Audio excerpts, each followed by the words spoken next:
Nous avons donc commencé maintenant il y a une semaine toute cette série de workshops pour permettre donc à nos adhérents mais aussi à tous les acteurs économiques de la région Bourgogne-Franche-Comté de pouvoir suivre toutes ces expertises et tout ce partage d'outils pour vous permettre de continuer votre activité pendant cette période de confinement. Donc, n'hésitez pas à consulter la rubrique actualité sur notre site internet pour voir tout le programme. Et puis, je vous donnerai en fin de workshop le programme des autres workshops de cette semaine. Et écoute, Pierre-Michel, je vais te laisser te présenter et puis on laissera la parole juste à Afida quelques secondes pour qu'elle puisse se présenter aussi avant de commencer le workshop. Merci Delphine, bonjour à tous. Donc moi je suis Pierre Michel, directeur associé de l'agence Dreamcatcher Sales. On est une agence basée à Paris, spécialisée dans le business développement B2B, principalement dans le secteur de l'innovation et le digital. Nous faisons trois choses. Nous faisons du recrutement de commerciaux B2B pour le compte de nos clients, de la prestation de services, c'est-à-dire qu'on va placer des commerciaux en facturation chez nos clients et on forme aussi les commerciaux B2B à différentes méthodologies de vente. Donc, j'aurai le plaisir aujourd'hui de vous parler du soft selling. Afida, je te redonne la parole. Merci beaucoup. Donc, moi, Afida Benyaya, je suis cofondatrice et CEO de Red SVP, qui est une startup basée à Los Angeles, en Californie. Nous, on se concentre sur les problèmes de circulation, trafic et pollution au niveau des États-Unis par des solutions alternatives et on se spécialise dans le covoiturage. Donc, c'est un concept qui est très connu en France, d'ailleurs, qui a été diffusé dans le monde à travers la France, mais qui n'existe pas du tout là-bas. Donc là, en ce moment, on se focus sur un modèle B2B où on aide les employés des entreprises à covoiturer pour aller au travail en tant que bénéfice employé. Au niveau de mon parcours, j'ai fait une grosse reconversion professionnelle en commençant en tant qu'infirmière en soins aigus. Et puis, je suis arrivée aux États-Unis pour étudier le business à UCLA et ensuite travailler dans un accélérateur de start-up, un des plus gros au niveau international qui s'appelle Techstars. Et puis, j'ai donc ensuite rejoint mon cofondateur pour l'aventure. Donc, aujourd'hui, j'aurai le plaisir de vous parler, de vous faire un retour d'expérience et de vous parler comment ça se passe aux États-Unis au niveau des techniques de soft selling et à quoi ça ressemble concrètement via des exemples. Voilà, je te repasse la parole, Jean-Michel. Top. Alors, c'est un exercice, généralement, c'est une présentation qu'on fait sur 2 heures, 2 heures et demie. C'est des formations qu'on donne à la fois à des CEO et à la fois à nos consultants qui sont en mission chez nos clients. Donc, ça va être un petit peu moins interactif, effectivement, sous ce format-là. Je vais devoir skipper pas mal de choses pour tenir 40-45 minutes. L'objectif, effectivement, c'est vous donner le séquencement, la méthodologie du soft selling. Donc, ça pourra peut-être être un petit monologue sur ces 40 premières minutes, mais après, vous aurez un échange beaucoup plus interactif avec Afida. Alors, hop. Généralement, voilà ce qu'on dit toujours lorsqu'on fait nos formations et nos interventions, c'est lorsqu'on va vous donner les éléments, c'est je connais mais je n'applique pas, ce qui est un peu effectivement le risque lorsqu'on est des CEO ou lorsqu'on est des business développeurs, des commerciaux B2B un peu d'expérience, on commence à oublier les techniques de vente au profit de son expérience et c'est ça qui va faire lorsqu'on va remettre effectivement de la technique de vente au cœur de son process et de son cycle de vente. C'est ça qui va permettre effectivement d'accélérer, d'avoir des taux de closing plus importants de ses collaborateurs et surtout plus importants que ses concurrents. Et oui, mais mon cas est différent. On va vraiment essayer de voir aujourd'hui le tronc commun, les points clés du soft selling.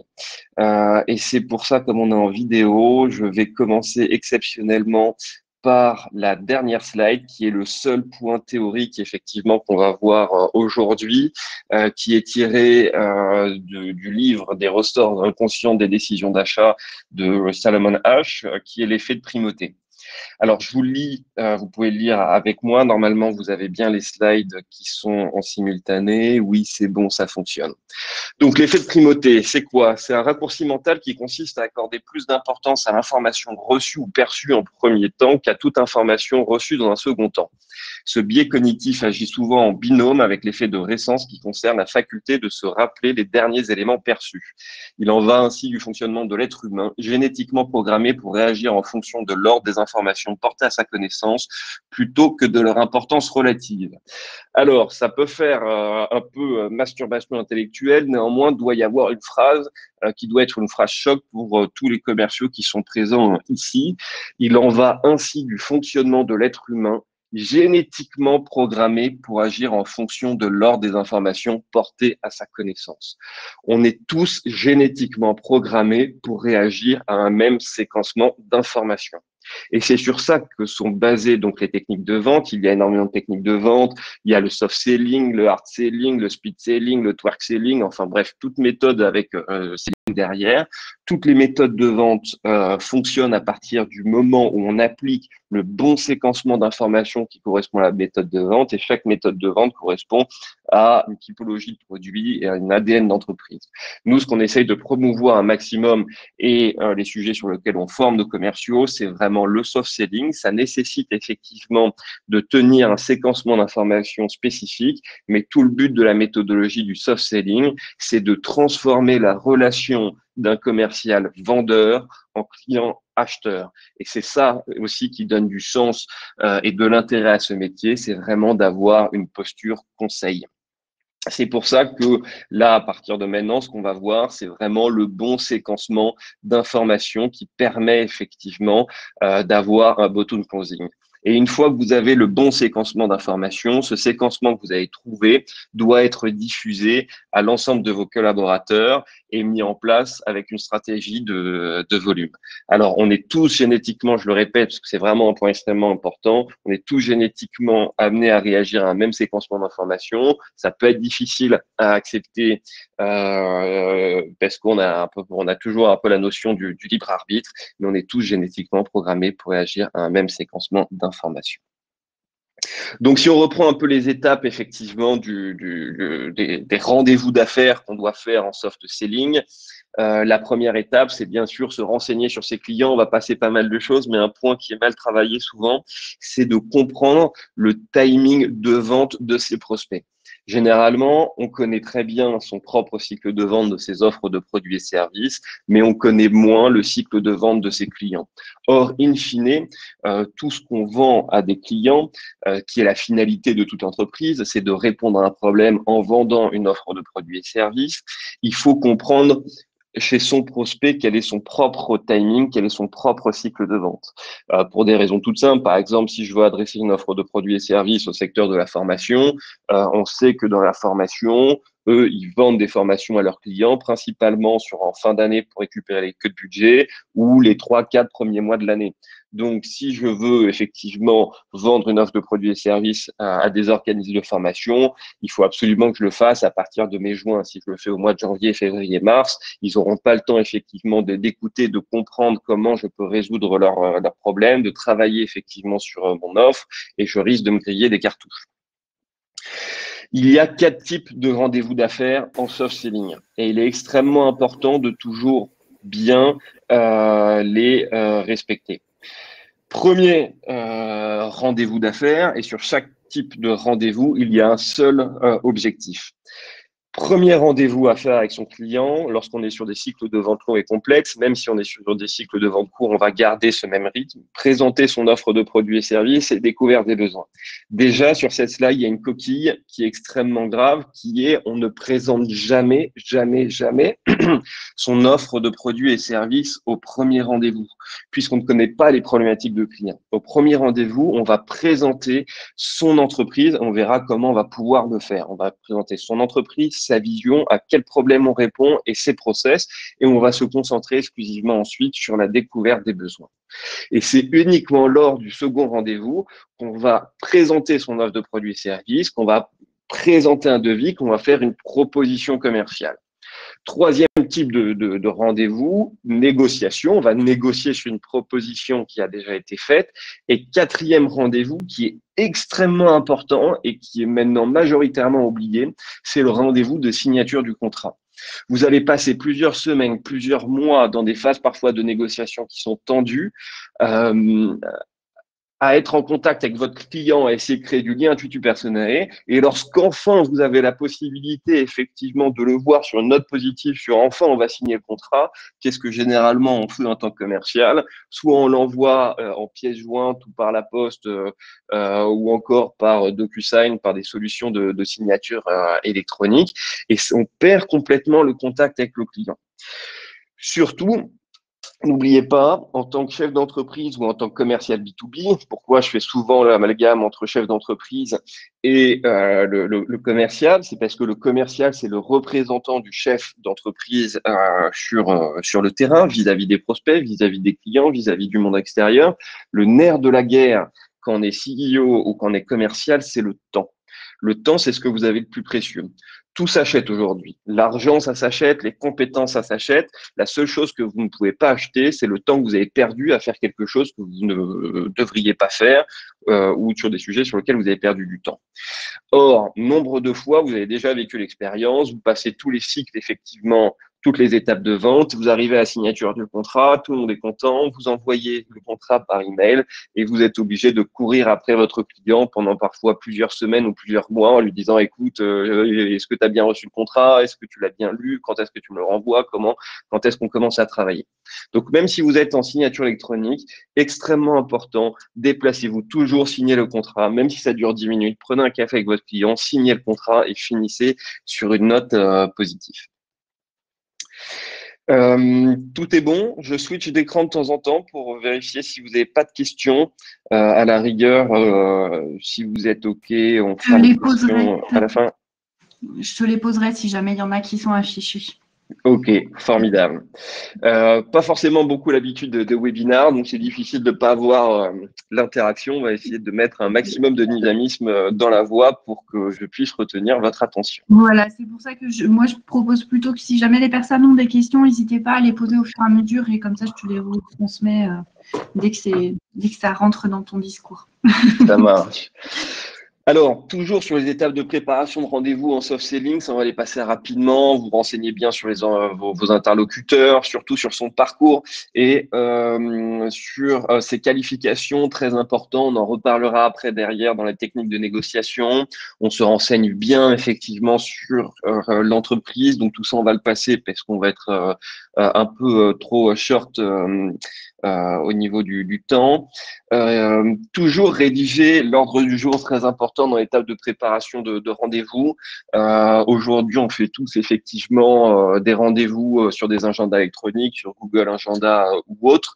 Donc, dans votre agenda, mettez bien l'objectif de votre rendez-vous. Souvenez-vous bien, il y a 4 types d'objectifs. Donc, on est là pour comprendre les problématiques du client, on est là pour faire une proposition commerciale, on est là pour négocier, on fait un rendez-vous pour signer le contrat. Et même si effectivement le rendez-vous est maintenant sur un agenda électronique, on confirme toujours sa venue par email 48 heures avant la date du rendez-vous. Pourquoi? Pour 2 raisons. La première, parce que lorsque je vais rappeler le rendez-vous à la personne en lui envoyant un petit mail, je vais lui rappeler l'ordre du jour, les raisons pour lesquelles on va se voir. Et ça veut dire à mon client de manière sous-jacente, attention mon coco, moi je suis déjà en train de travailler sur notre rendez-vous qu'on va avoir dans 2 jours. J'attends de toi aussi que tu travailles les éléments de l'ordre du jour pour que ce rendez-vous soit constructif. Parce que comme je vous l'ai dit, le nerf de la guerre, c'est le temps. Et nombre de fois où on a fait rendez-vous avec des personnes qui n'étaient pas les décisionnaires, qui n'étaient pas les bons interlocuteurs, qui ne connaissaient pas effectivement les problématiques sur lesquelles on allait discuter.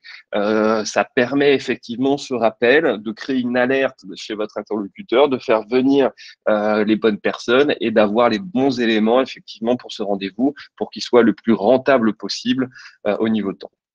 Vous recensez tous les moyens d'atteindre vos objectifs.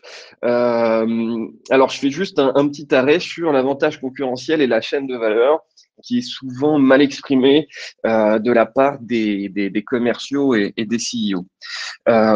Votre avantage concurrentiel n'est pas l'avantage de votre produit par rapport à un produit concurrent.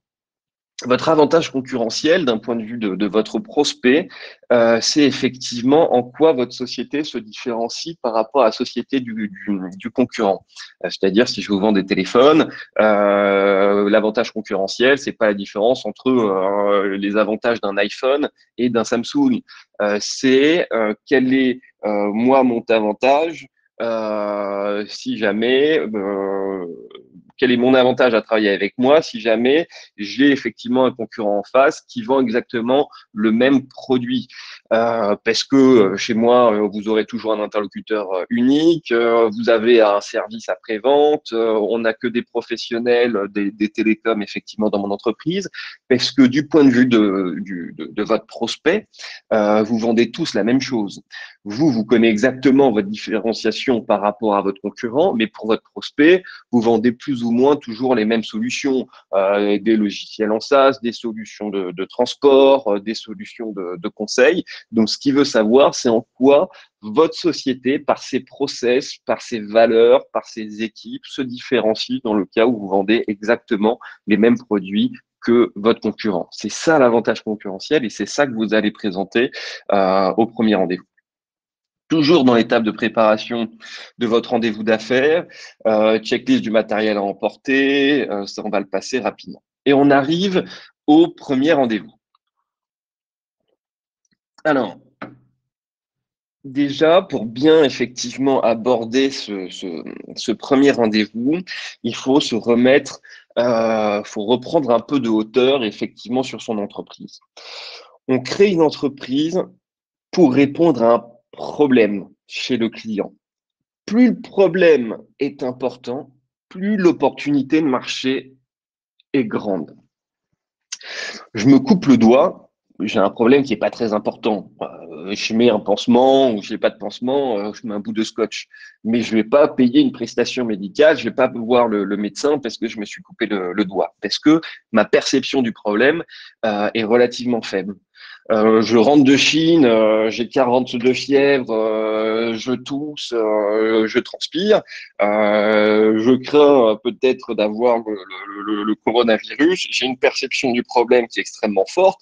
Là, je suis prêt à appeler SOS médecin et avoir une prestation médicale qui va me coûter une centaine d'euros.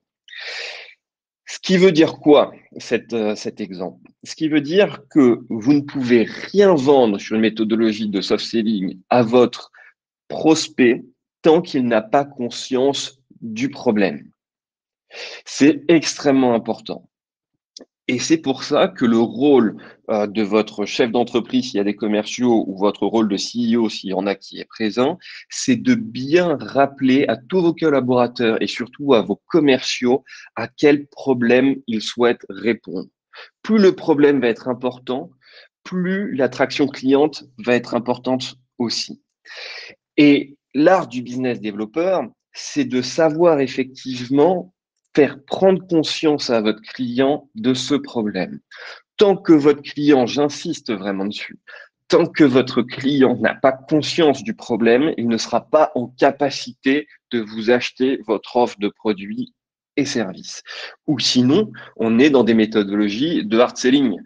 Méthodologie de hard selling, c'est je vous tends un verre avec de l'eau, vous me dites j'ai pas soif, je vous réponds on ne sait jamais, tu auras peut-être soif tout à l'heure, il me dit j'ai une bouteille d'eau, oui mais ça c'est un verre qui est en plastique, c'est quand même mieux.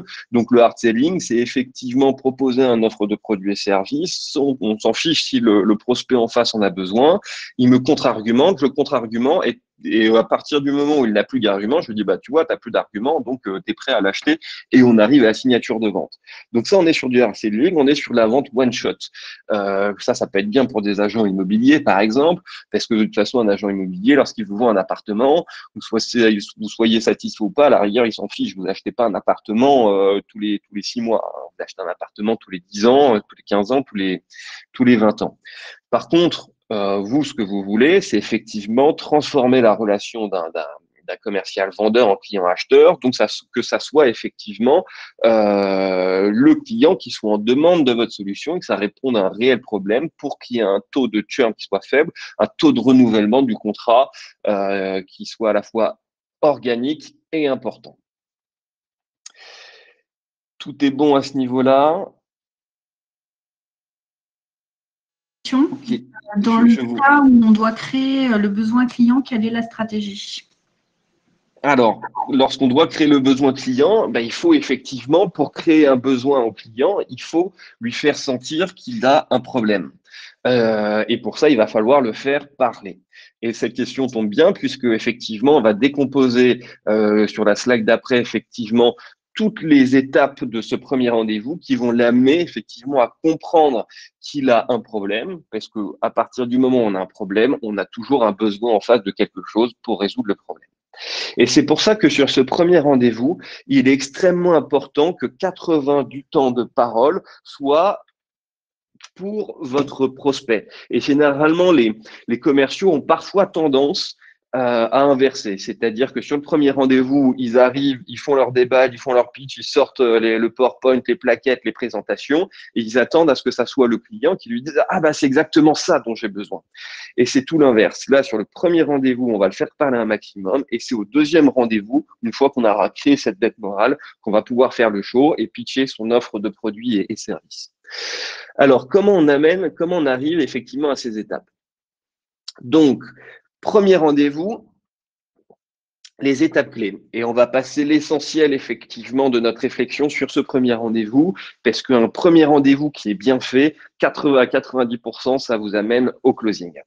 Donc, on a quoi dans ces étapes du premier rendez-vous? On a d'abord les Little Talk entreprise. Vous savez, c'est un peu les 30 premières secondes, mais qui sont extrêmement importantes lorsqu'on arrive dans la société, que notre prospect nous accueille. Donc là, il faut bien parler un petit peu. On a la phase de présentation du fournisseur, phase de découverte du client, phase de démonstration, chantier d'initiative, Little Talk de fin, donc les au revoir. Donc ça, on va les voir point par point. D'un point de vue macro, ce qui est extrêmement important, c'est de toujours bien se situer dans ces étapes et surtout ne pas revenir en arrière. N'oubliez pas qu'on est tous génétiquement programmés pour réagir à un séquencement d'informations.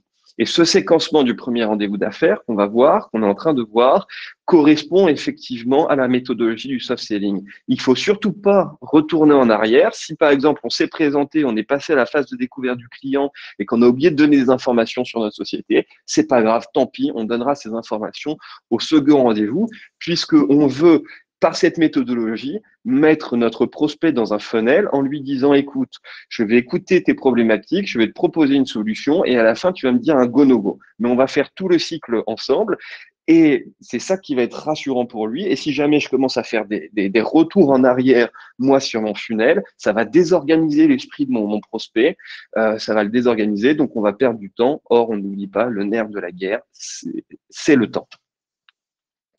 Alors, Little Talk.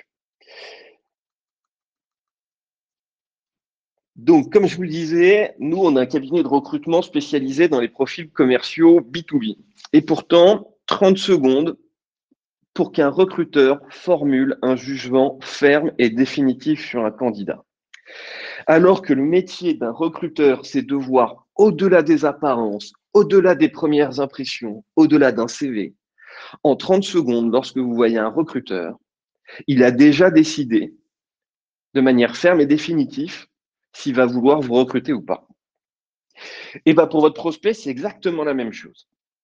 Lorsque vous arrivez dans la boîte, pendant les 30 premières secondes, il sait déjà s'il a envie ou pas de travailler avec vous. Vous savez, c'est un peu les phénomènes d'empathie ou d'antipathie. Vous arrivez en soirée, vous croisez un type, vous savez pas pourquoi, et ben vous avez envie de lui mettre des baffes. Il vous a rien fait du tout, mais c'est de l'antipathie. C'est de la communication non verbale. Et cette communication non verbale, elle se travaille pour éviter ce genre de situation. Donc, les 30 premières secondes, extrêmement important.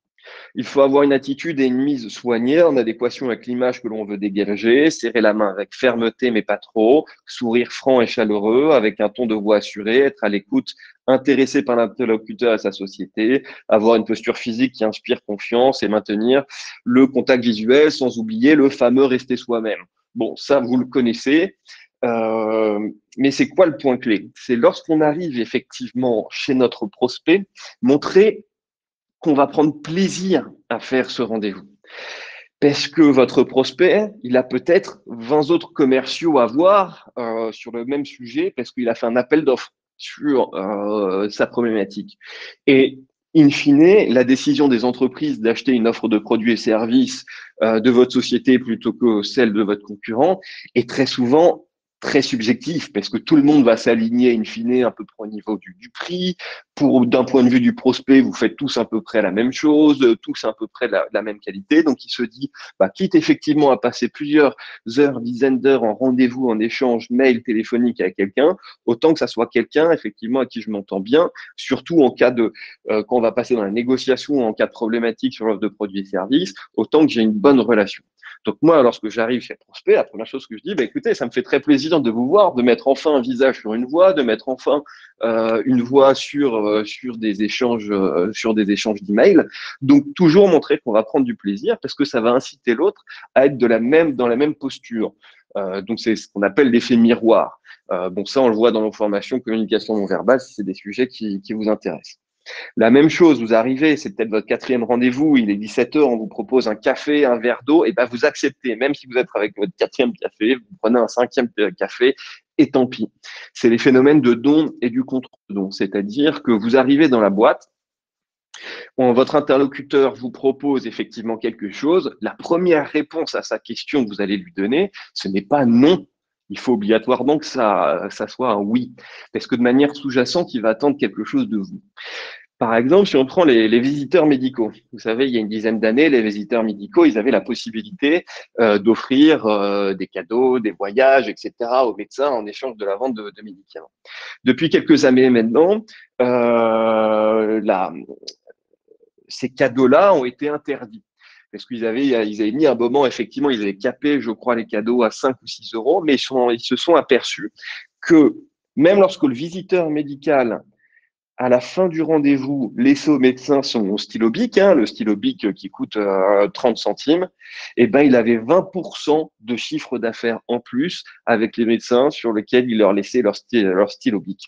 Ça, c'est des phénomènes de don et de contre-don. Ce qui veut dire que si jamais votre interlocuteur souhaite vous offrir quelque chose, vous acceptez dans tous les cas. J'insiste un peu sur ces 30 premières secondes, mais comme je vous l'ai montré avec l'exemple des recruteurs, déjà, effectivement, ça va vous éviter de ramer. Si vous commencez mal, effectivement, vous allez sacrément ramer pour rattraper le coup. Donc, vous faites des sujets sur le premier Little Talk très facile. Météo, il fait beau aujourd'hui, vos bureaux, ils sont top, ça fait combien de temps que vous êtes installé ici, c'est super pratique, il y a plein de lignes de métro, il y a un parking, c'est facile d'accès. Vous faites des sujets qui sont extrêmement simples avant d'arriver effectivement au stade du rendez-vous. Hop. Je regarde si vous m'avez posé quelques questions. C'est que tout est clair. Tout est clair, super, formidable. Alors, on arrive à l'étape de présentation. Grand risque, là, il ne faut surtout pas partir dans un grand pitch qui va durer une demi-heure, 3/4 d'heure. Alors, comment on se présente? On se présente d'une manière extrêmement simple et c'est nous qui prenons la parole en premier pour prendre un peu le lead sur le rendez-vous. Donc, on se présente une société, une équipe, une expertise, une légitimité, une réponse à un problème. Je vous donne l'exemple avec moi, par exemple. Donc, bonjour, je suis Pierre-Michel Couturier, directeur de la société Dreamcatcher Sales. Nous sommes une équipe d'une 20aine de salariés en interne et d'une centaine de consultants en mission. Nous n'avons qu'une expertise chez nous, c'est le business développement B2B. Nous travaillons aussi bien avec des startups en très forte croissance comme Open Classroom, Meilleurs Agents, que des cellules innovation de grands comptes comme Vinci, La Poste. Et nous permettons à nos clients d'avoir de l'agilité et de la performance commerciale. Vous voyez, c'est très rapide, ça m'a pris quoi, 20-30 secondes. J'ai dit effectivement qu'avec Dreamcatcher Sales, on répond à des problématiques d'agilité et de performance commerciale, mais je ne présente pas mon offre de produits et services. Il y a plein de manières, effectivement, de répondre à des problématiques d'agilité et de performance commerciale, d'où on le fait par le recrutement, la prestation de services et la formation, mais on peut le faire avec des outils en SaaS, des CRM, par des solutions d'inbound marketing, des solutions de lead generation. Donc, il y a plein de moyens, effectivement, de répondre à des problématiques d'agilité et de performance commerciale. Mais en tout cas, c'est sur ce problème-là que notre société travaille, et c'est comme ça que vous devez vous présenter. L'objectif de ça, c'est de pouvoir, après, derrière, laisser la parole à notre prospect qui, de manière inconsciente, va se présenter de la même manière et va me dire, effectivement, si la problématique que je souhaite aborder avec lui d'agilité et de performance commerciale correspond à un problème qu'il ressent. Puisque n'oubliez pas, tant qu'il n'a pas conscience du problème, on est en incapacité, il n'y a pas d'intérêt à lui vendre une offre de produits et services. Et au pire du pire, à cette étape-là, qu'est-ce qui peut se passer? C'est que le client me dise, mais comment vous faites pour répondre à des problèmes d'agilité et de performance commerciale? Et donc, déjà, là, c'est gagné. Ça veut dire qu'il a déjà conscience du problème et que c'est lui qui en demande effectivement de solutions. C'est ça, effectivement, le soft selling. Donc, généralement, quand on fait ça en physique, je vous fais passer aussi chacun votre tour pour que vous puissiez vous entraîner à vous présenter. Faites l'exercice. Alors oui, je vous transférerai les slides pour ceux qui le souhaitent, pas de souci. Directeurs commerciaux, CEO, demandez à vos commerciaux et même au reste de vos collaborateurs de présenter votre société. Vous verrez, c'est un exercice qui est extrêmement intéressant.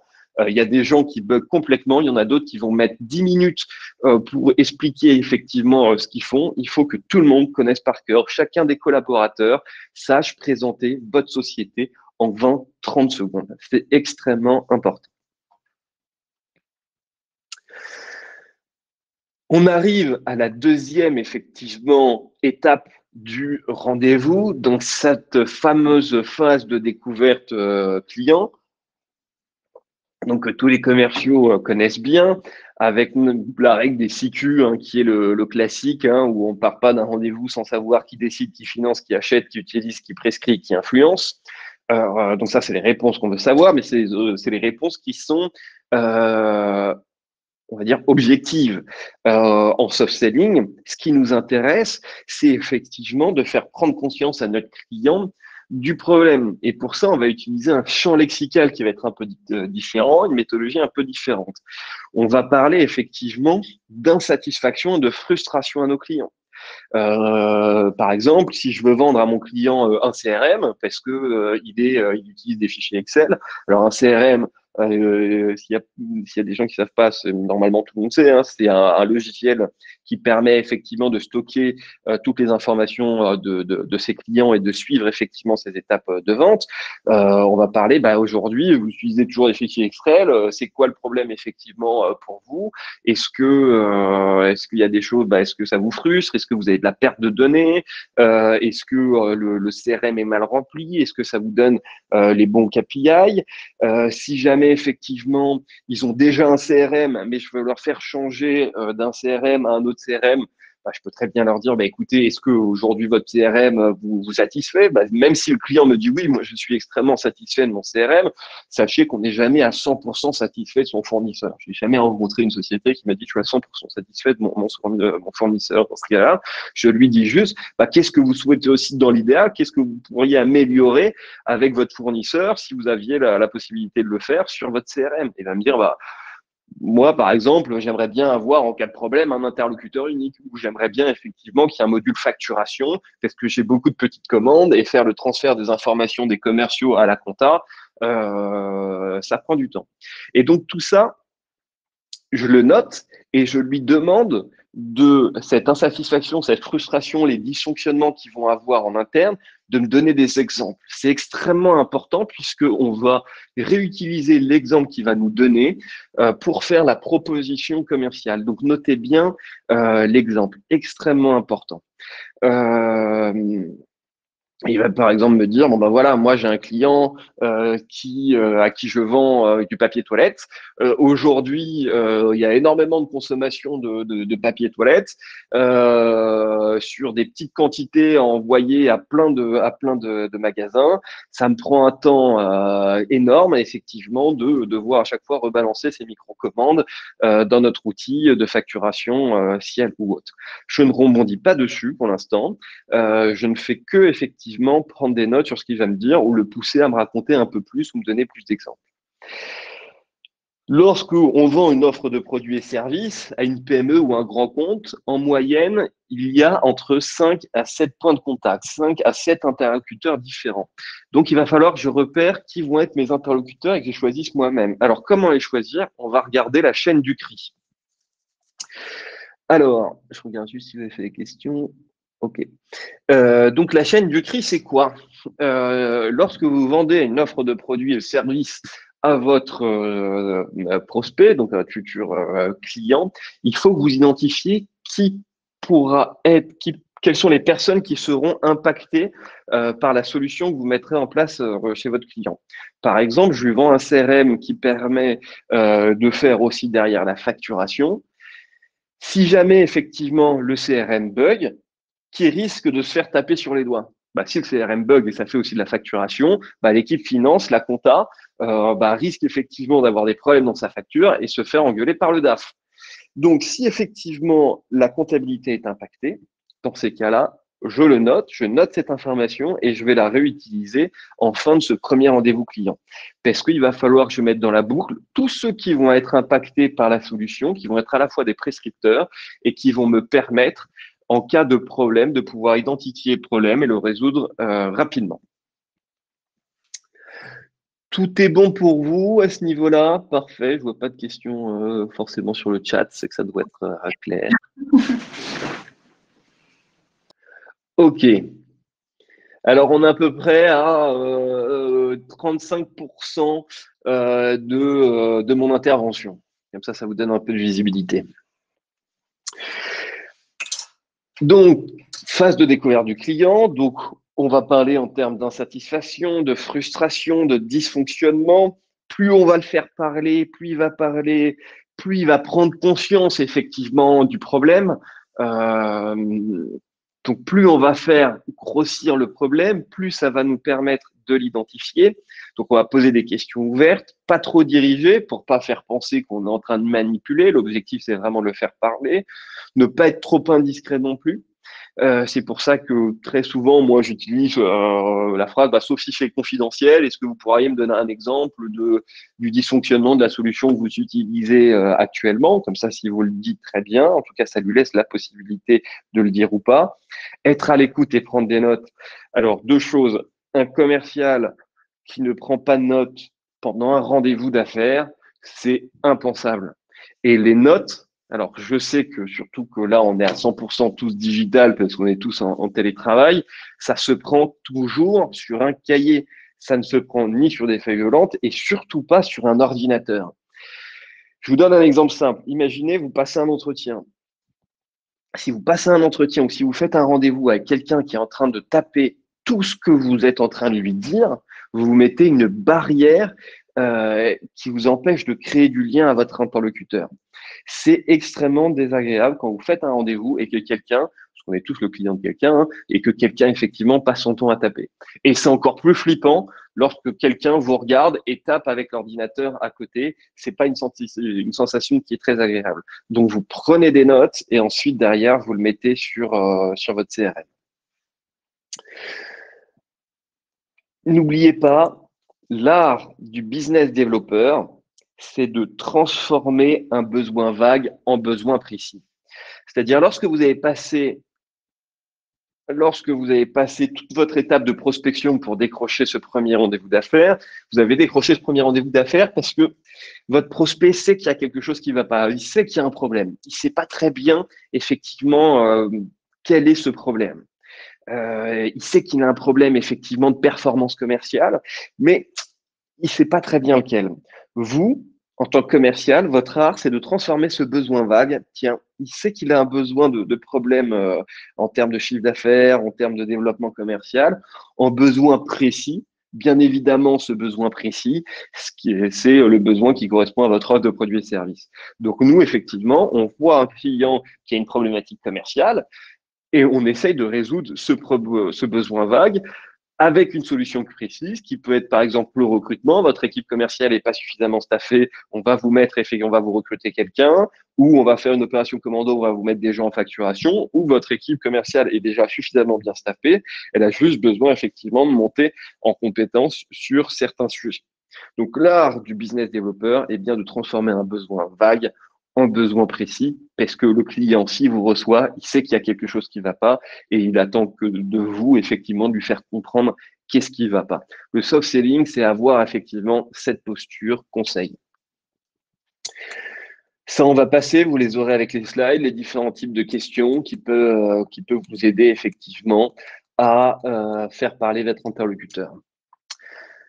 Donc, vous vous souvenez, pour se resituer un peu dans le cycle de vente, on est arrivé chez notre client, on a fait les little talks, les 30-45 premières secondes qui va nous mettre dans un bon état d'esprit et créer une connexion avec notre client. On s'est présenté pour effectivement susciter un climat de confiance vis-à-vis de nos prospects. On a fait la découverte des besoins, on a compris effectivement les problématiques du client et à ce moment-là, on va les reformuler, on va créer avec notre client un cahier des charges. Et vous voyez, jusqu'à présent, je ne parle toujours pas de mon offre de produits et services. Donc d'abord, on va reformuler un classique avec les points clés des attentes de notre client. On va les reformuler une première fois en lui disant, écoutez, donc si je comprends bien, aujourd'hui, vous avez déjà un CRM qui vous permet effectivement de bien mesurer le taux d'activité de vos commerciaux, qui permet de bien stocker effectivement les données. Par contre, vous avez un point de douleur ou vous avez un manque sur la possibilité de pouvoir faire des factures de manière automatique dès que les données sont rentrées dans votre CRM. Là, je vais attendre effectivement à ce que mon client acquiesce, soit de la tête, soit en me disant oui, effectivement, c'est bien ça. Donc, comme j'ai mon premier cahier des charges donné par mon client, je vais l'ancrer dans le dur. Donc, je vais le reformuler une deuxième fois avec effectivement des caractéristiques positives. Donc, si je suis bien d'accord avec vous, si je comprends bien, si aujourd'hui je reviens vers vous en vous proposant donc un CRM qui est plug and play, qui permet de récupérer vos données actuellement, qui permet effectivement d'avoir tous les avantages que vous avez aujourd'hui sur votre CRM et qui en plus va faire de manière automatique les facturations, ça c'est une offre, ça c'est un CRM sur lequel vous seriez prêt à signer, vous seriez prêt à changer effectivement d'outil si vous proposez tous ces avantages, toutes ces options, tous ces modules. Là, le client va dire oui. Si tu me proposes effectivement un nouvel outil qui correspond à 100% de mes attentes et qui en plus a la même qualité de service, oui, ça évidemment, je le prends. Je ne lui présente toujours pas mon offre de produits et services à ce moment-là, puisque je veux effectivement qu'il soit en attente. Et bien évidemment, vous vous souvenez de ce bon vieux son casse, lorsque je vais faire ces deux reformulations actives, je vais le reformuler dans un champ lexical son casse. Alors, petit rappel, mais normalement vous le connaissez tous, le son casse, ce sont les leviers émotionnels décisionnels par lesquels on prend des décisions. Donc, on prend tous des décisions en utilisant un ou deux de ces leviers. Donc, on a quoi comme levier? Donc, il y en a 7, il y en a un 7e qui s'est ajouté. On a sécurité, orgueil, nouveauté, confort, argent, sympathie, et il y a un nouveau, c'est le E qui s'est ajouté depuis quelques années maintenant, c'est le levier environnemental, qui est levier environnemental ou écologie, qui est devenu un vrai levier décisionnel et qui est quasiment maintenant universel à tous. Donc, je vais faire ma reformulation. Si la personne m'a dit, bon, ben voilà, moi, je veux absolument un CRM qui soit très pratique pour la comptabilité, pour faire des factures automatiques et en même temps qui me garantisse que les serveurs soient en France ou en Europe, parce que j'ai entendu que le serveur américain se faisait pirater par la Russie, etc., etc. Dans ma reformulation, je ne vais utiliser que ces arguments. Ça sera pratique, ça sera confortable pour votre équipe finance et ça sera extrêmement sécurisé. On pourra faire un point d'ailleurs avec votre DSI à ce niveau-là, mais je vais surtout pas lui parler d'argent à ce moment-là. Je vais surtout pas lui dire que c'est un produit qui est unique sur le marché et qui sera le premier à l'utiliser pour utiliser l'effet orgueil. Au contraire, ça va susciter la méfiance si je lui parle d'argent, alors pour lui, c'était pas un moteur, un levier de décision, puisque c'est dit à ce moment-là, ah mais attends, si l'argent est un levier, si le prix de la solution doit rentrer comme élément moteur de ma décision, il faut peut-être que je fasse un appel d'offres, il faut peut-être que je me renseigne plus, il faut peut-être que je fasse appel à plus de concurrents pour qu'ils me proposent leur offre de produits et services. Donc, la reformulation ne se fait que sur les leviers décisionnels relatifs au son casse. Et ça, vous les identifiez bien, puisque 80% de votre temps de parole était celui de votre prospect. Donc, il faut vraiment, vraiment l'écouter parler. Hop, je switch d'écran. Non, je prends des notes avec mon stylet sur ma tablette. Oui, alors effectivement, mais chez le client, là, c'est pas grave. Hein, mais chez le client, vous allez voir que entre prendre des notes sur une tablette ou prendre des notes sur un cahier, il y a un vrai lien différent qui se met en place. Et nous, ça a été vraiment, par exemple, chez DCS, on a vraiment fait ce choix, par exemple, lorsqu'on fait passer des entretiens des candidats. Une des frustrations de tous les candidats, c'est quand ils voyaient certains de nos concurrents et quand ils voyaient un recruteur en face qui leur faisait parler de leur parcours, le recruteur ne les regardait jamais puisqu'il passait son temps à taper sur l'écran. C'était extrêmement désagréable. Donc, on reprend pour que vous les ayez bien en tête, les étapes de la vente, little talk, on arrive chez le client, on se présente, on fait la découverte des besoins, on reformule avec le client son cahier des charges qui correspond à un problème dont il a passé 1 heure à évoquer les différents sujets. Et ben là, effectivement, on va créer un phénomène d'attente. Vous allez dire à votre client, écoutez, moi, j'ai bien compris donc ce dont vous aviez besoin. Ce que je vous propose, c'est qu'avec tous ces éléments que vous avez donnés, toutes ces attentes dont vous m'avez fait part, je reviens, on va fixer un rendez-vous de principe dans 2 semaines. Ça va me laisser le temps effectivement de travailler sur vos attentes et je viendrai à ce rendez-vous de principe uniquement si je réponds à 100% de votre problématique. C'est vrai qu'à ce moment-là, on aurait tendance à vouloir dire « Ah bah ça tombe bien, j'ai le produit qu'il me faut ». Mais je veux transformer la relation d'un commercial vendeur en client acheteur, donc il faut que le client soit en attente de la solution. Et n'oubliez pas, on est en B2B, et en B2B, on s'attend toujours à ce que l'offre de produits et services qu'on nous vend soit adaptée à notre entreprise. Que ça soit sur mesure, en demi-mesure, ou même si une offre packagée, on s'attend quand même à ce qu'il y ait des adaptations qui soient faites à son propre business. Et même si ça va frustrer effectivement votre prospect, à 100% du temps, il vous dira oui, ok, je veux bien te recevoir. Imaginez, vous lui avez fait parler pendant 1 heure de tous ces problèmes. Vous allez chez le médecin, il va passer 1 heure effectivement à vous prendre la température, à vous faire des tests, différents tests, etc. Ce médecin, il vous dit, bah, écoutez, revenez me voir dans 1 semaine parce que là, j'ai pas le temps effectivement de faire les différentes analyses et je vous donnerai une prescription médicale. Je vous dirai exactement le problème que vous avez et je vous donnerai les bons médicaments, la bonne prescription, le bon diagnostic, la bonne réponse à votre besoin. Et ben à 100% du temps, vous allez dire oui au médecin et vous allez revenir 1 semaine après. Et votre client, qu'est-ce qui va se passer dans sa tête? Il va se dire, écoute, je lui ai vraiment tout dit, je l'attends au tournant. Mais tant mieux s'il vous attend au tournant, ça veut dire qu'il vous attend. Et vous, ce que vous voulez pas, c'est de lui courir après pendant des plombes pour le supplier d'avoir un 2e rendez-vous, un 3e rendez-vous, etc. Et comme il vous attend au tournant, comme vous lui dites que si vous le revoyez, c'est uniquement parce que vous avez 100% de la réponse à son problème, il va mettre les bons interlocuteurs autour de la table. C'est ça la stratégie du soft selling. Donc, à la fin du rendez-vous, vous allez lui dire, on va se revoir dans 2 semaines. On va fixer un rendez-vous de principe. Ce que je te propose, c'est que je vais t'envoyer un mail de notre échange qu'on a fait aujourd'hui, qui répond donc à l'objectif d'aujourd'hui, dans la découverte des besoins. Dans ce mail-là, vous allez vous allez mettre à plat par écrit le cahier des charges que vous avez vu. Donc, moi, je vais travailler sur une solution qui va te permettre d'avoir un CRM avec une facturation qui soit directement intégrée dans le CRM. Vous allez poser des milestones, c'est-à-dire que vous allez poser une roadmap. Donc, donc, vous allez lui dire, on fixe un rendez-vous de principe dans 2 semaines. Je vais te proposer une solution qui correspond à tes besoins.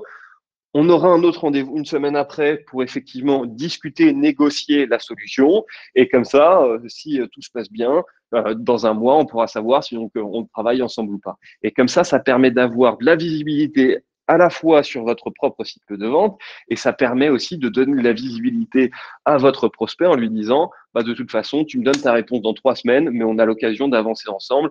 Donc, me dis pas tout de suite ton go-no-go, tu auras le temps de le donner plus tard. Et donc, on précise évidemment l'objectif du prochain rendez-vous, se mettre d'accord sur l'élément déclencheur, c'est-à-dire on fixe un rendez-vous de principe et je te confirme le rendez-vous de principe qu'à partir du moment où j'ai trouvé la solution à ton problème. Petit retour en arrière sur le point 3, objectif des échanges mail et tel.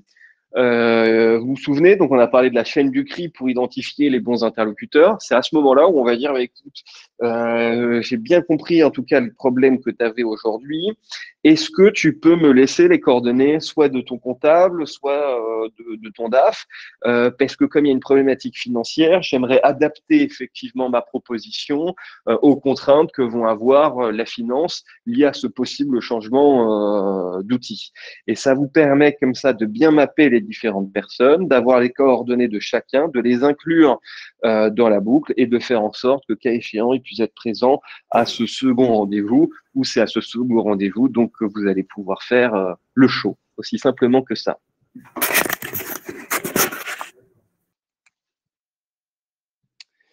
Alors, Douablin, je lis ta question à voix haute en même temps que je la lis, ça sera plus interactif. Dans ma prospection, je propose souvent un rendez-vous, j'obtiens souvent un rendez-vous Skype ou téléphone. J'ai souvent signé les contrats sans rencontrer les prospects. La plupart des prospects ne souhaitent pas passer 4 rendez-vous pour signer un contrat. Or, il apparaît que les 4 rendez-vous sont très importants. Qu'est-ce que je peux te dire? Ça dépend. T'as des cycles, ça dépend de ton offre de produits et services, ça dépend de ton cycle de vente. C'est-à-dire sur de la vente de solutions qui se font que via des inside sales, c'est-à-dire où tout se passe par téléphone. Ce cycle de vente, effectivement, il est fait en one shot. Là, on l'a décomposé effectivement sur du cycle de vente long et complexe. Par contre, effectivement, ce que je sais sur cette méthodologie, par rapport à ceux qui font du one-shot, c'est le taux de churn. C'est-à-dire, à la fin de l'année, ceux qui ont créé un lien fort avec leurs clients vont avoir un taux de renouvellement de contrat beaucoup plus important parce que tu as une relation qui est forte. Moi, effectivement, j'ai un concurrent en face qui a fait une vente one-shot à mon client qu'il n'a jamais rencontré.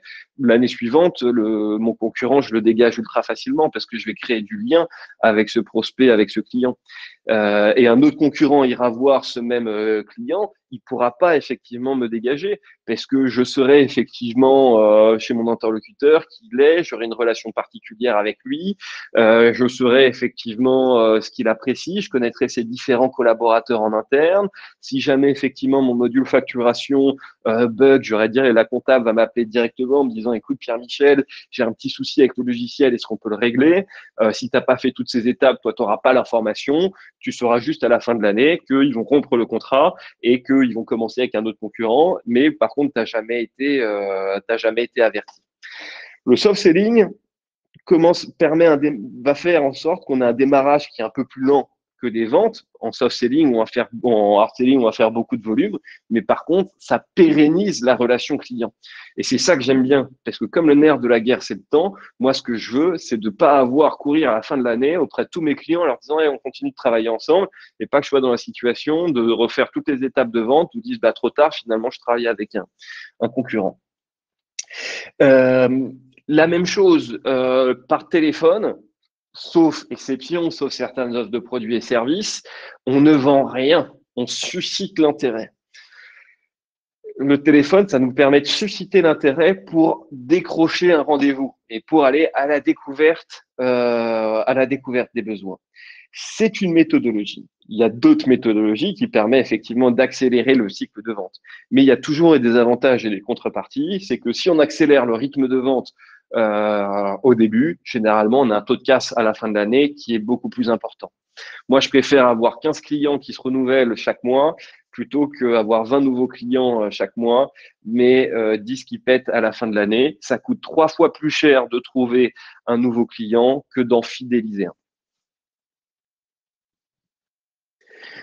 Et ceux qui sont intéressés effectivement par la prise de rendez-vous, j'ai mon collaborateur et associé Ariel qui fait des formations sur le warm calling et le cold calling qui sont extrêmement intéressantes. On arrive effectivement sur le deuxième rendez-vous d'affaires, enfin la deuxième partie du rendez-vous d'affaires. Donc là, ça va être plus rapide. On a fini à peu près dans 7-8 minutes. Et à partir de là, Afida, je te laisse interagir avec nos participants. Donc, deuxième rendez-vous, la proposition commerciale. Oui, pardon, j'ai oublié, le little talk de fin, très important aussi, lorsqu'on finit ce premier rendez-vous d'affaires, extrêmement important de commencer à s'impliquer un peu plus dans le lien. On en parlait il y a quelques secondes avec son interlocuteur. Donc là, je vais m'intéresser à lui. Moi, une question que j'aime beaucoup poser effectivement à la fin du premier rendez-vous, c'est tiens, est-ce que tu as prévu de partir en vacances? Pour deux raisons. La première, c'est que ça m'évitera peut-être de le courir après, alors que finalement, il est juste en vacances. Et la deuxième raison, c'est que j'ai réutilisé cet élément, on utilise tous les éléments en soft selling sur mon prochain rendez-vous. S'il me dit, ouais, je suis prévu de partir en vacances. Je lui dis, mais oui, mais où? Il va me dire, ah, bah, l'île Maurice. Je vais juste dire, ah, super, vachement sympa. On arrive, et vous allez voir, au deuxième rendez-vous, je l'utilise. Donc, on arrive au deuxième rendez-vous. Et là, je l'ai écouté parler pendant 1 heure et quart. Je l'ai mis en tension. Je lui ai créé une frustration. Il a conscience d'un vrai problème. Il est vraiment en attente d'une solution. Il m'attend au tournant. Donc, maintenant, c'est à moi de faire le show. C'est à moi, effectivement, de présenter mon offre de produits et services. Ça, généralement, vous le faites tous très bien parce que vous connaissez bien votre offre de produits et services. Et là, vous en avez parlé. Votre DIRCO ou votre CEO vous a fait répéter effectivement l'argumentaire de vente. Donc là, vous allez argumenter effectivement votre offre de produits et services. Comment est structuré ce deuxième rendez-vous? N'oubliez pas, on est tous génétiquement programmés pour réagir à un même séquencement d'informations. C'est pour ça que voilà le séquencement s'arrêtera au deuxième rendez-vous. Little talk, bilan des précédents rendez-vous, état des lieux des besoins clients, définition des objectifs, proposition commerciale et la conclusion. Donc on arrive little talk sur ce deuxième rendez-vous. Donc on va ancrer ce lien, c'est-à-dire que mon client qui m'avait dit j'ai prévu de partir à l'île Maurice, je vais lui dire tiens, écoute, moi j'ai prévu de partir avec des copains en vacances là cet été. Est-ce que tu penses, tu m'as parlé de l'île Maurice, ça a l'air top, est-ce que tu penses que c'est une bonne destination pour partir entre copains? Voilà, ça montre d'abord que je me suis vraiment intéressé à lui, c'était pas du pipeau puisque je me suis souvenu de l'information et que son point de vue est intéressant pour moi.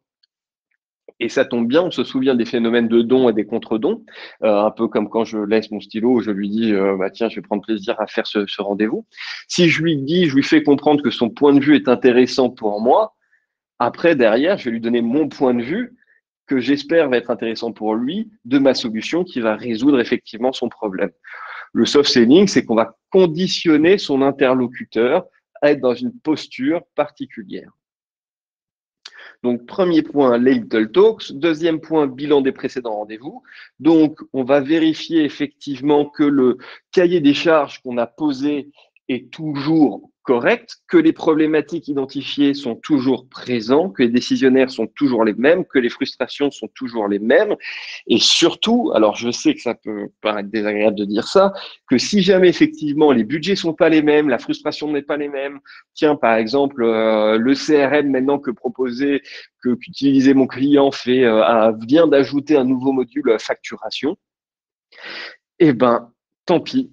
On repart dans la découverte des besoins. Je ne présente pas mon offre de produits et services parce que j'ai une posture conseil. Je ne fais pas du hard selling et je réponds à des problèmes pour le client. Si le problème n'est plus le même pour mon client, je n'ai surtout pas intérêt à lui présenter mon offre de produits et services puisque je risque de taper à côté. Je l'ai conditionné pour que ma proposition corresponde à 100% effectivement de son besoin. Si son besoin a changé, je repars dans le premier rendez-vous. Alors, vous pourrez me dire, ouais, mais c'est une perte de temps de dingue, on a déjà fait, c'est juste une petite modification. Tant pis, c'est ça qui va faire votre réputation sur le marché. C'est votre capacité à dire non, je ne te présente pas ma solution parce qu'elle n'est pas pile poil en attente avec effectivement tes problèmes. On va reprendre effectivement aujourd'hui toutes tes frustrations et tant pis, on va refixer un rendez-vous de principe dans 2 semaines sur lequel je te donnerai la solution à tes problèmes. Et tant pis pour moi, je vais repasser 2 semaines de plus, je vais encore travailler pour toi et c'est ça qui va vous faire gagner le respect de vos prospects. C'est ça qui va faire en sorte que vous allez être recommandé par vos clients. C'est pas, vous serez pas recommandé par vos clients si vous passez 10 minutes au téléphone avec eux et vous leur faites de la vente one shot, mais vous serez recommandé par vos clients si jamais ils disent, bah tiens, DCS, il a passé 4 jours à travailler sur ma structuration commerciale avant d'effectivement de commencer à me recruter des gars, parce que tant que j'étais pas bien structuré, ça ne servait à rien de recruter des personnes. Et c'est vraiment une stratégie de long terme qui est efficace que de prendre le temps, d'accepter de dire non et cas échéant de revenir sur une étape de découverte des besoins si le diagnostic a été perturbé.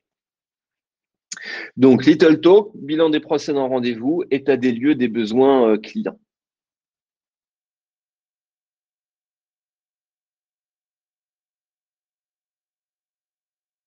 Mon intervention. J'avais un petit peu coupé le micro, donc on n'a pas entendu. Donc, effectivement. Bah, merci beaucoup. S'il y a des questions par rapport à l'intervention de Pierre-Michel, n'hésitez pas. Il me reste 2 slides. Si on est short niveau time, j'arrête là. Top, parce qu'il nous reste 3 slides. Donc, je vais essayer de faire vite. Très important, parce que là, on arrive à la phase du 2e rendez-vous. Donc, le pitch, vous le faites bien. Adaptez votre posture selon le profil. Nombre de fois, vous êtes arrivé en rendez-vous d'affaires et vous savez pas ce qui se passe avec les interlocuteurs. Il y a quelque chose, il y a un feeling qui ne passe pas. C'est que généralement, vous n'avez pas de posture. Pour faire simple, il y a 2 types de postures. Votre interlocuteur, votre prospect n'a pas de technicité, n'a pas de connaissance, vous vendez une solution pour le big data, il ne connaît rien en big data. Dans ces cas-là, vous devez avoir une posture d'expert. Vous partagez, vous donnez une prescription comme un médecin qui pose un diagnostic et qui va donner effectivement, qui va proposer des médicaments. Et c'est pour ça que vous vous souvenez, au tout début de la présentation, se renseigner sur son interlocuteur et notamment sur ses qualifications. Si effectivement votre interlocuteur, c'est un spécialiste du domaine de la big data, surtout n'ayez pas cette posture de prescription, mais soyez dans la collaboration. Vous cherchez à partager votre expertise. J'ai pensé à telle solution, qu'en pensez-vous? Parce que pour les commerciaux d'expérience qui sont là, nombre de fois, effectivement, on s'est retrouvé avec des personnes autour de la table qui, sans savoir pourquoi, se sont braquées lorsqu'on a commencé à pitcher la solution. Et c'est généralement une problématique de posture. La proposition commerciale doit s'appuyer sur un diagnostic établi lors du premier rendez-vous, donc la phase de découverte. Et lorsqu'on va faire notre proposition commerciale, on va la faire obligatoirement en utilisant l'exemple que votre prospect vous a donné. Si vous a parlé, par exemple, l'exemple que j'ai inventé en vous disant, bah voilà comme on aurait travaillé ensemble au moment effectivement du coronavirus, quand tout le monde voulait commander du papier toilette. On aurait effectivement, vous auriez eu votre CRM mise en place, le commercial aurait été identifié, les commandes se seraient prises en place automatiquement, les facturations auraient été automatiquement envoyées à la compta et les relances de paiement auraient été faites de manière automatique. Et donc, ma proposition commerciale, je ne la fais pas autour de mon offre de produits et services, je la fais obligatoirement autour d'une situation qu'ils ont déjà vécue, parce que ça va leur permettre de se visualiser avec mon offre de service. Or, lorsqu'on visualise quelque chose, on se l'approprie. C'est le phénomène que vous voyez en supermarché. À partir du moment où quelqu'un prend un produit dans la main pour le voir, pour bien le regarder, vous avez 2/3. Vous avez 70% et quelques de chances que vous mettiez ce produit dans le panier. C'est exactement la même chose. Si vous faites visualiser à votre client l'utilisation de votre offre de produits et services, il y a beaucoup plus de fortes de chances que ça aille au closing. Et pour que la visualisation soit bonne, ce n'est pas le faire en se projetant sur une collaboration future, mais c'est de donner l'exemple que si j'utilisais déjà votre offre de produits et services sur des insatisfactions, des frustrations dont vous les avez fait parler lors de la phase de découverte. Et puis, on va s'arrêter là parce que ça commence à faire un long petit monologue à mon avis. Merci beaucoup Pierre-Michel. Pour le moment, il n'y a pas d'autres questions. Du coup, Afida, on te donne la parole.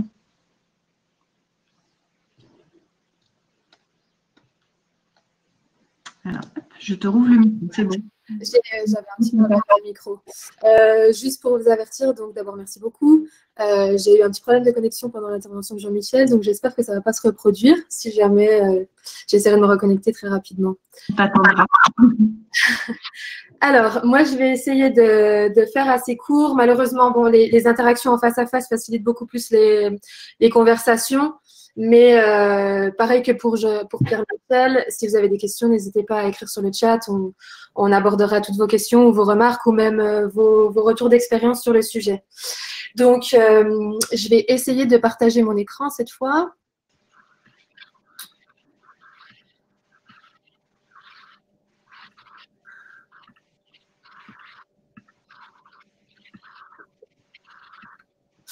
Donc, pour l'instant, on l'a pas.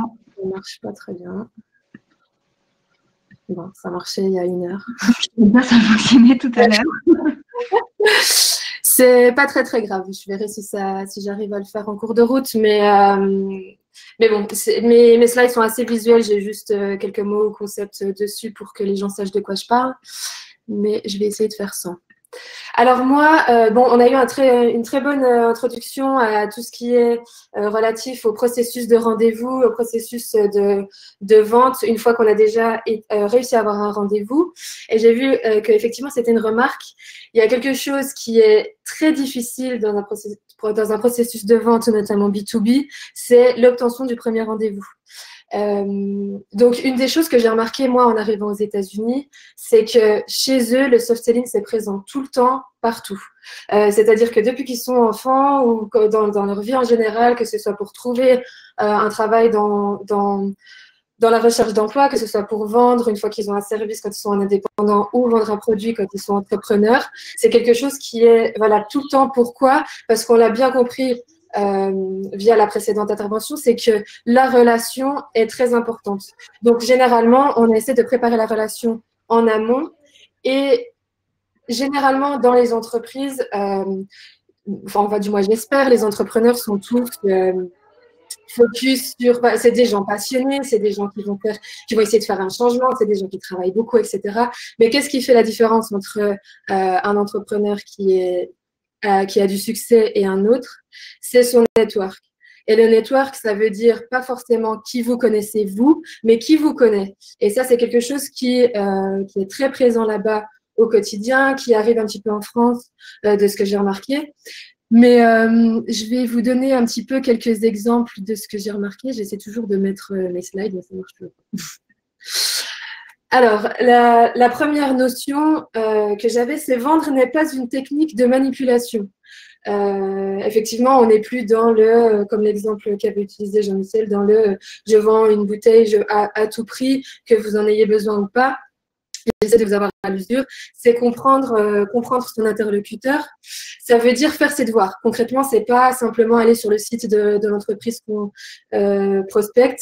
C'est essayer de connaître des gens au sein de l'entreprise, de connaître peut-être éventuellement avoir des contacts avec les employés sur comment identifier leurs problèmes, etc.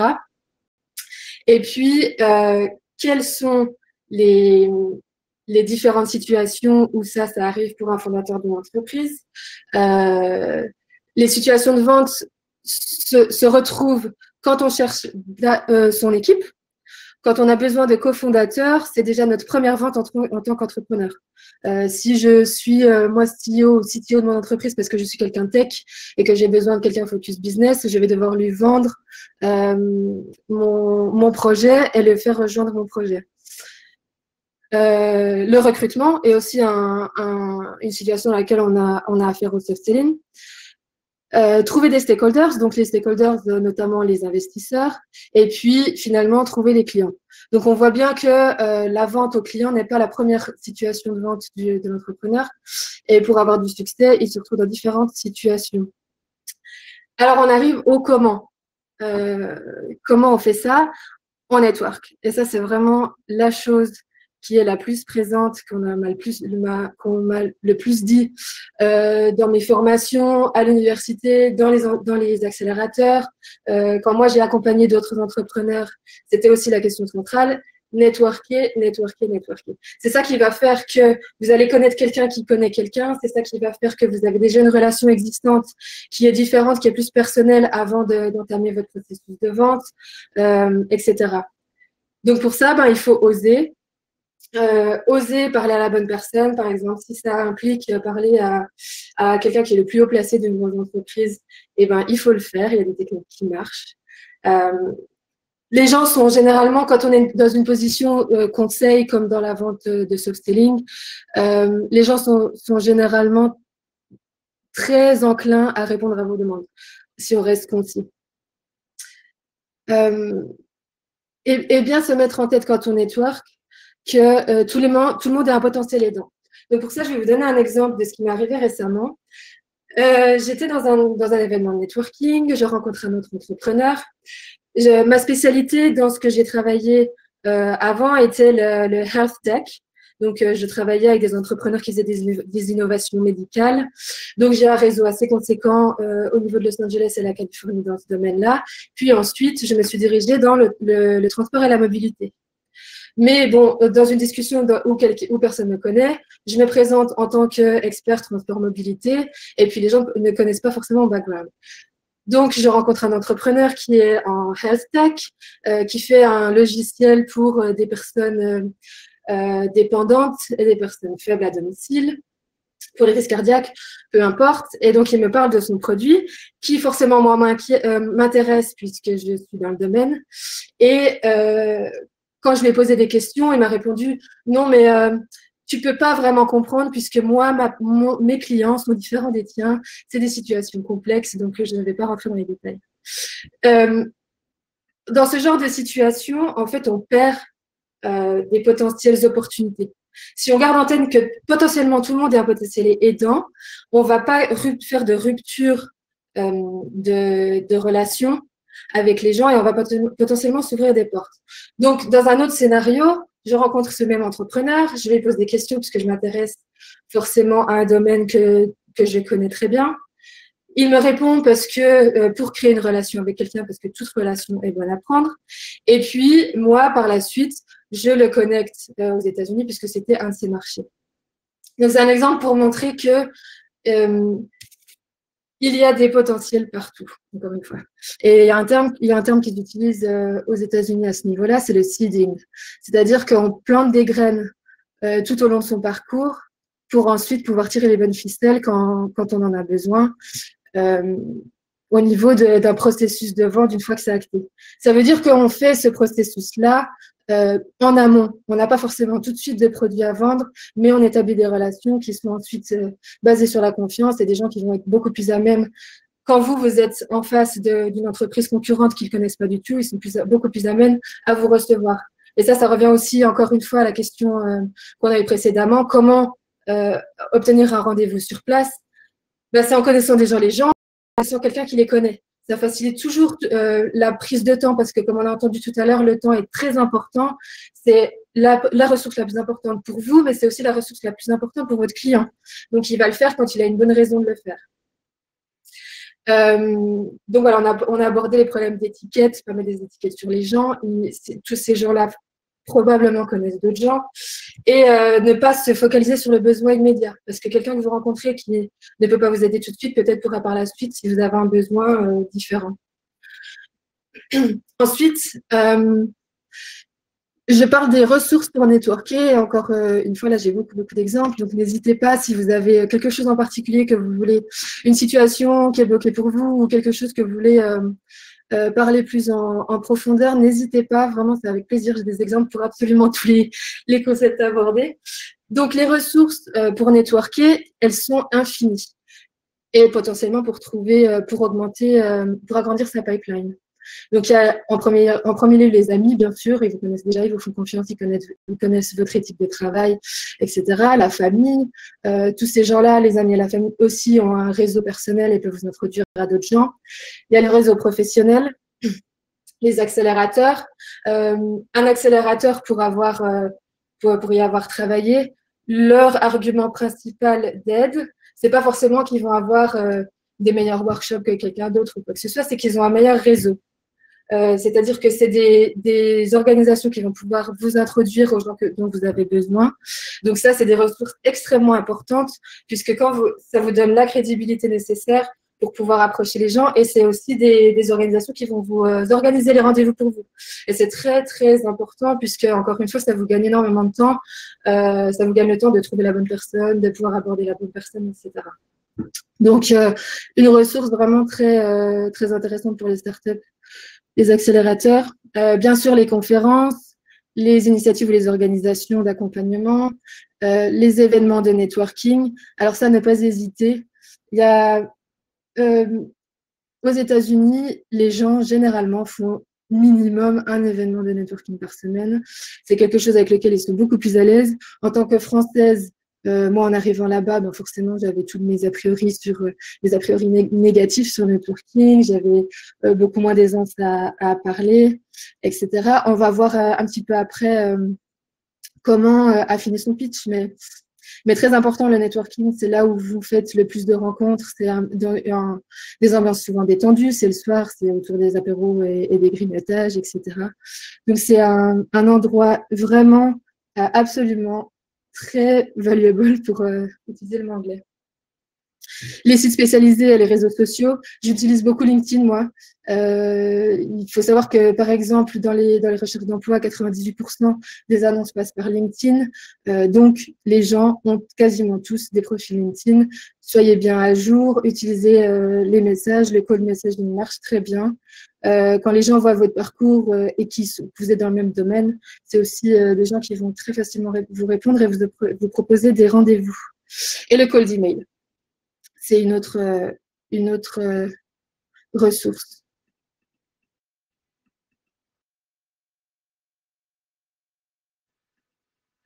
Désolée, j'essaie toujours de partager. C'est plus clair de l'avoir en visuel, mais bon, ça ne marche toujours pas. Ah. Sinon, essayez de me l'envoyer par mail et que j'essaie de le partager. Mais il faudrait passer les slides et c'est pas mal divisé en beaucoup de slides, donc je ne sais pas si ce serait vraiment... Okay. Ouais, si tu le souhaites, on pourra l'envoyer à tous les participants sans problème. Oui, pas de problème. Je regarde rapidement s'il y a des commentaires, n'hésitez pas. Hein. Alors, ensuite, je fais une comparaison entre le hard sell et le soft sell. Ça, c'est quelque chose qu'on voit très clairement sur les événements de networking. C'est quelqu'un qui va avoir un pitch, comme on l'a entendu aussi précédemment, qui va avoir un pitch qui se base sur le problème, quel problème il résout, quelle est leur vision, etc. Et les gens qui vont parler de leur produit. Et on sait que le produit n'est absolument pas la chose la plus importante. Et il faut au contraire, justement, retarder la venue du produit. Parce que généralement, quand on parle du problème, de ce qu'on règle comme problème, bah, on est un petit peu sur des choses plus conceptuelles qui font un peu rêver. Et le produit fait beaucoup moins rêver parce qu'on sait souvent qu'il y a beaucoup de gens qui font la même chose et ça ne nous différencie pas beaucoup des autres. Donc, sur un événement de networking, comment ça se passe généralement? Bah, bonjour, qu'est-ce que vous faites? Et les réponses vont être plutôt du style « je fais du consulting » ou « je vends des voitures » ou « je vends du chocolat ». Des stylos, peu importe. Ça c'est des réponses qui ferment à la conversation, qui ne donnent pas vraiment de sujet de comparaison, comparé à quelqu'un qui fait du consulting, par exemple, ou qui travaille pour une organisation d'accompagnement des entreprises. Une réponse du style « j'aide les start-upers à avoir du succès, je les accompagne dans leur parcours, je les aide à débloquer tous leurs challenges, etc. » Ça va parler à quelqu'un qui est en face de vous et qui est start-upper. Il va vouloir en savoir plus, il va vous poser des questions, ça engage une conversation qui ensuite va éventuellement peut-être aboutir à des rendez-vous. Par exemple, quelqu'un, si on compare, bon, il n'y a pas beaucoup de soft selling dans la vente des voitures, mais si on prend l'exemple de la vente des voitures, par exemple, au lieu de dire je vends des voitures, dire je permets aux gens de se déplacer. Il y a tout un storytelling derrière comment on explique ce qu'on fait et on va être un peu vague en cherchant à trouver une connexion avec les gens. C'est ça le plus important, en fait. Trouver une connexion avec les gens, une façon soit de les aider, de connaître leurs problématiques, etc., qui va nous aider dans notre funnel plus tard. Et donc tout ça est en lien avec raconter une histoire. Par exemple, dans le cas d'Amazon, ils développent toujours, quand ils développent des produits, ils commencent toujours par écrire le communiqué de presse. Parce qu'en fait, ils pensent à l'histoire à raconter avant le produit lui-même. Et ça, c'est un exemple très, très parlant de comment aborder les choses.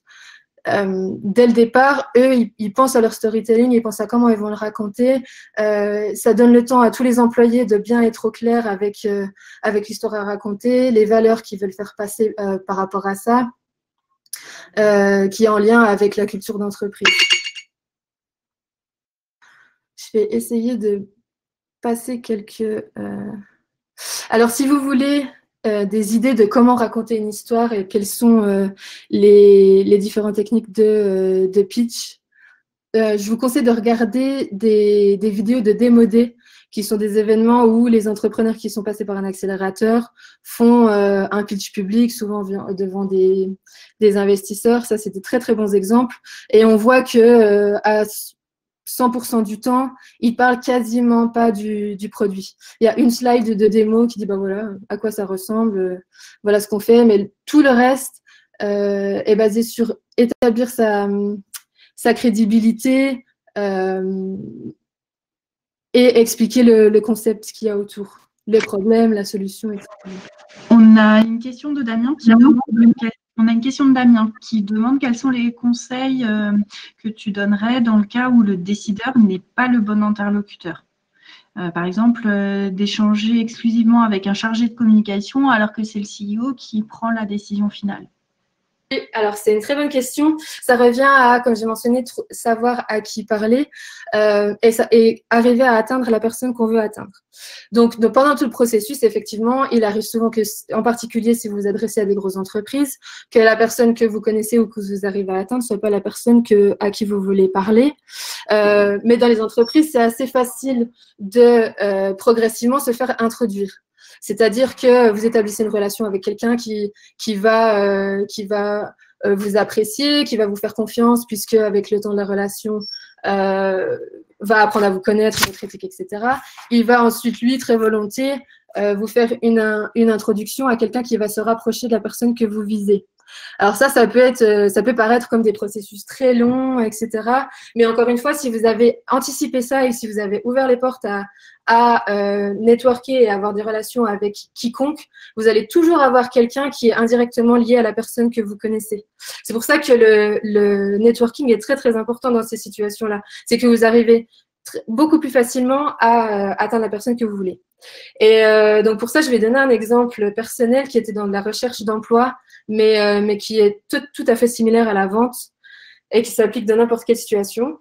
Moi, ce que j'ai remarqué, c'est que finalement, c'est beaucoup plus facile de s'adresser aux décideurs ou aux C-level, ce qu'on appelle C-level, donc les CEO, CTO, CMO.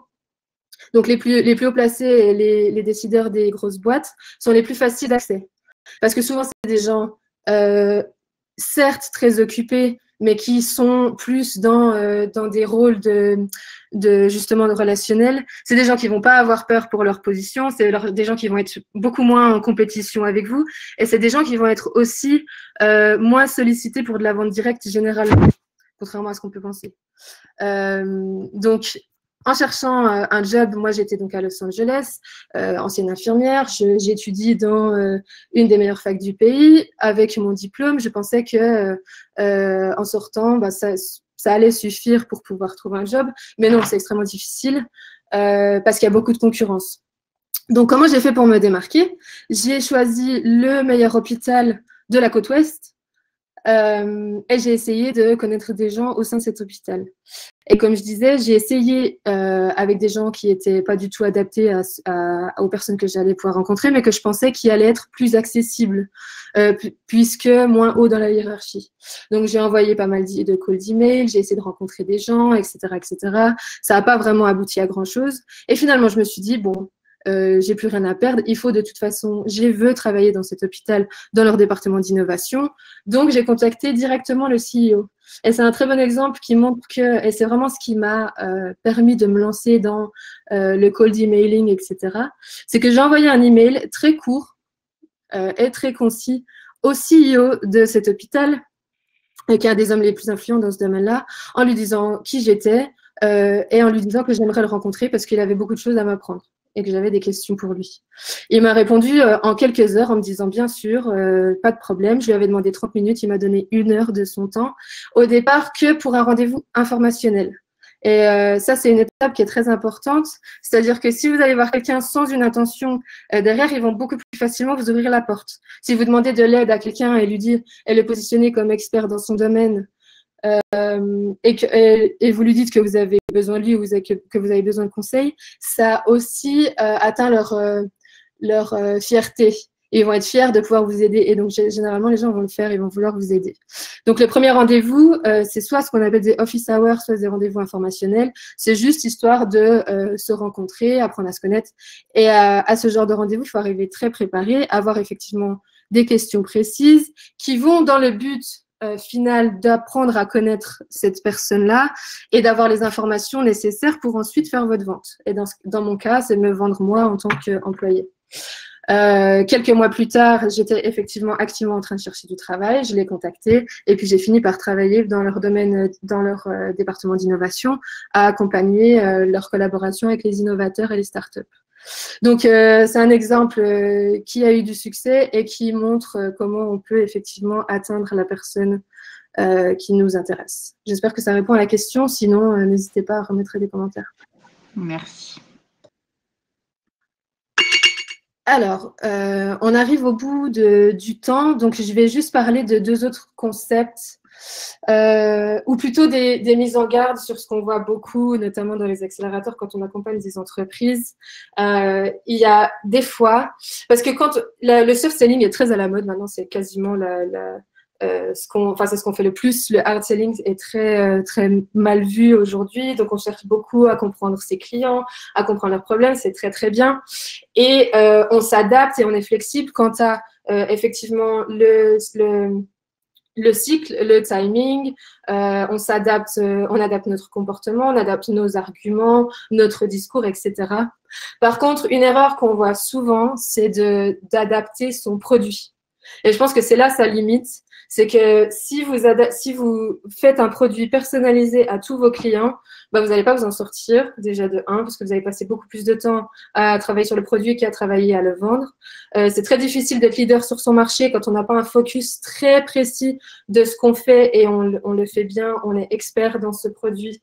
Et puis ensuite, on le scale plutôt qu'on fait plusieurs produits similaires mais qui correspondent à chaque client.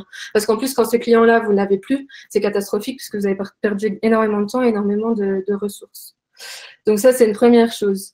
La deuxième chose, savoir la différence entre séduire et pitcher. C'est-à-dire qu'au début, si on part du principe qu'en amont, vous essayez d'avoir ce premier rendez-vous, mais que vous faites juste du networking, vous faites juste de la prise de relation, vous allez dans la séduction. Dans le sens où vous voulez que cette personne vous fasse confiance, parce qu'on entend beaucoup dire que les gens n'achètent pas un produit, ils achètent une personne. Donc, c'est vraiment très important d'avoir une relation de confiance, d'apprendre à connaître ses clients, comme on l'a beaucoup dit aujourd'hui, ne pas être pushy, répondre à un besoin, établir sa crédibilité, se poser en tant qu'expert, donc connaître exactement son domaine. Et au moment où vous êtes prêt, où vous pensez qu'il y a effectivement un besoin qui correspond à votre offre et à votre produit, vous allez vous lancer dans le pitch de vente, ce qui est très différent. Et cette erreur à ne pas faire, souvent, en fait, elle coupe des relations, puisque les gens sont souvent sollicités pour des pitchs de vente. Bonjour, je vends tel produit. Voilà ce que je peux vous proposer. Est-ce que je peux avoir un rendez-vous? Généralement, ça ne marche pas parce qu'ils reçoivent le même email pour des choses similaires 50 fois par jour. Donc, vous n'arrivez pas à vous différencier. Vous êtes trop, pour le coup, agressif. Donc, on commence généralement par un processus de séduction, mais il faut savoir comment ensuite… il ne faut pas pitcher notre vente trop tôt, mais il ne faut pas non plus le faire trop tard. Il faut savoir adapter son discours au fur et à mesure de la relation. Et dans le même esprit, différencier l'aide à la vente. C'est-à-dire que, en particulier ça s'applique plutôt à un entrepreneur qu'à un commercial, mais en tant qu'entrepreneur, vous allez beaucoup solliciter les gens autour de vous pour soit avoir des conseils d'experts, soit pour avoir de l'aide, etc. Et puis aussi, vous allez solliciter beaucoup de gens pour vendre votre produit ou votre solution ou vos services. Ça, c'est quelque chose que j'ai vu récemment parce que c'est quelque chose, évidemment, je dis aux gens de networker, donc je leur permets aussi de networker, donc je fais des introductions très volontiers dans mon network. Donc, quelqu'un récemment m'a contacté via quelqu'un que je connaissais, qui avait un besoin sur le marché américain dans un domaine que je connais, qui était le domaine de la santé. Et puis, cette personne donc se pose en tant que demandeur d'aide. Je connaissais dans mon réseau quelqu'un qui était, je pense, très adapté et expert dans le domaine qui l'intéressait. Donc, j'ai fait une connexion en disant, voilà, monsieur untel fait ce genre est dans ce genre de domaine. Il a besoin de tes retours et de tes conseils. Est-ce que tu peux continuer la conversation avec lui? Donc, la personne de mon réseau répond à la demande de contact et donne son avis en mettant en avant des problèmes, en mettant en avant des challenges par rapport à ce qu'il connaissait du marché. La réponse de la personne demandant de l'aide s'est transformée en sales pitch. C'est-à-dire que je demande de l'aide, on me donne de l'aide en me donnant des conseils qui vont à l'encontre de ce que je pensais. Et puis le retour, c'est oui, mais ça m'étonne parce que moi, ce que j'ai entendu, c'est que effectivement, il fallait faire ça et que ça allait être pas challenging et qui a marché dans mon domaine, etc. Le problème quand on change un discours, une demande d'aide par une réponse de vente, c'est qu'encore une fois, on va couper la relation et ça, c'est terrible, puisqu'après, c'est très difficile de renouer le contact. Si quelqu'un a l'impression que vous demandez un conseil, mais que vous n'entendez pas le conseil, parce que de toute façon, vous avez votre sales speech qui est tout prêt et qui va contrer les arguments, il y a un problème en fait de positionnement et d'attitude. Ça ne veut pas dire que quelqu'un qui vous aide ne peut pas devenir un client. Ça peut changer au fur et à mesure, mais ça veut dire qu'il ne faut pas tout faire en même temps, il faut bien différencier les choses. Je crois que je vais arrêter là. Je ne sais pas si vous avez, il est déjà 12h03. Est-ce qu'il y a d'autres remarques? Une remarque, oui. Je te laisse. Tu veux que dans le cadre de son activité, la personne doit répondre à des appels d'offres publics. Ça permet pas effectivement de créer une relation comme vous pouvez le faire, toi et Pierre-Michel, et comme vous le préconisez. Du coup, dans la méthode d'approche, par exemple, si c'était le cas de l'hôpital que tu as voulu intégrer, quel serait donc le mode de fonctionnement en particulier pour ces appels d'offres publics? Alors, moi, je n'ai pas d'expérience particulière dans les appels d'offres. Alors, si Pierre-Michel, tu es toujours là et que tu as des éléments de réponse, très volontiers. Ce que je peux dire en me projetant, quand on n'a pas de contact direct avec ceux à qui on vend, qui est par exemple le cas dans le B2C ou plus particulièrement dans le C2C, ce qui est important, c'est la crédibilité sur le marché. C'est-à-dire que quand vous faites une appel d'offres, que ce soit dans le privé ou dans le public, vous répondez à un besoin et on va attendre de ceux qui répondent à ce besoin sont des gens en qui on peut faire confiance, qui sont des gens qui ont les ressources pour le faire, qui ont de l'expérience dans ce domaine, etc. Donc, se placer en tant qu'expert, ça passe par beaucoup de choses. Ça passe par faire des interventions dans des conférences. Ça passe par connaître son domaine et aider les autres. Le rôle d'aidant, de conseiller ou d'expert dans son domaine permet de faire circuler son nom sur le marché et de se positionner en tant qu'expert. Moi, personnellement, par exemple, ce que je fais, c'est de faire partir de comités. Donc, j'ai une entreprise qui est spécialisée dans la mobilité et le transport.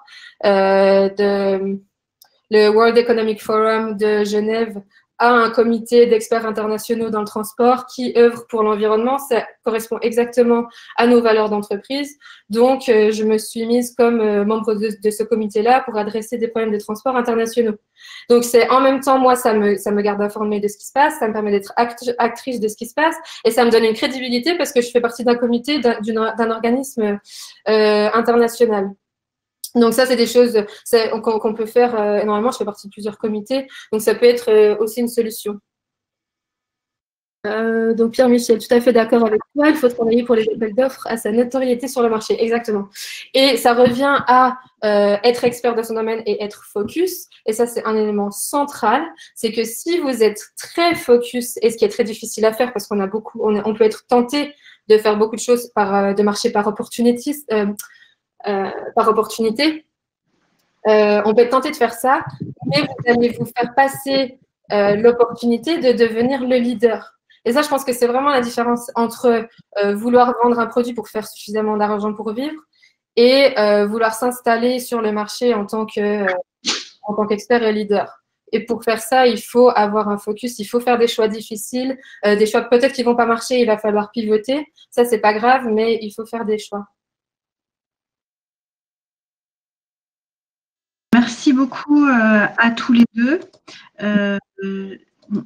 Les participants n'apparaissent plus, donc je ne peux pas redébloquer le micro de Pierre-Michel, mais il doit pouvoir le faire. Merci pour cette intervention. Donc, pour information, le replay sera disponible